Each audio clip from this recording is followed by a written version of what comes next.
This is why I've voiced this before. I've shared this a couple times, and I think as a paradigm for thinking of engaging the world, it's helpful. There are two responses that are so common in churches like ours that I want to push against. Postures of engagement with the world that I think do more harm and lack biblical balance than we might think. They've been framed before as a purity from approach and a defense against approach. Let me explain the two. A purity from the world approach views the world like a disease to avoid. It's fallen, broken, sinful. Its influence are corrosive, our children, grandchildren, whatever.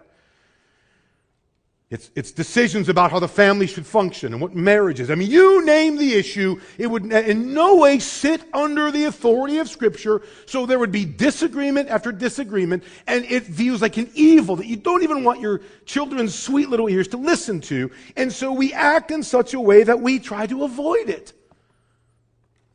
We remove ourselves as much as possible. Now, the value of the purity from approach is it rightly sees the brokenness of the world and how truth without God's truth is false in so many ways. But it acts as if removing ourselves from the world is actually the goal or the mission. Ironically, the mission is not to leave the world, but to enter into it. You're not being called away, you're being sent to.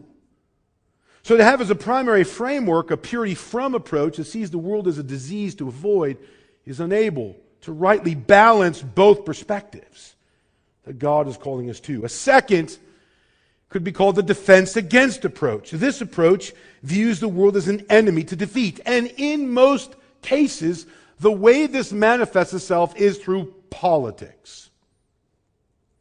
The right governor, the right president, the right Christian values, the right morals. If we can just take back this country, fight against these evil forces, name the ism and defeat it. But again, it's not quite as simple as a vote or a policy.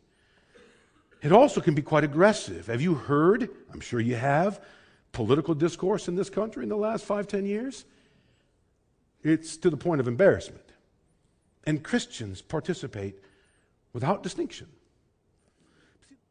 The way it's been framed as a helpful response is not purity from a disease to avoid or defense against an enemy to defeat, but faithful presence within. Those two words are important. It's presence, meaning we're in the world, but it's faithful means we're not from it.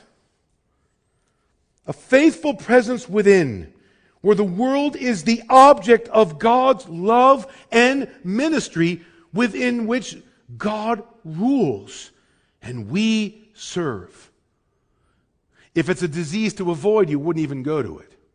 If it's an enemy to defeat, you'd always have your fists up. But if it's faithful presence, it's a proclamation of the gospel.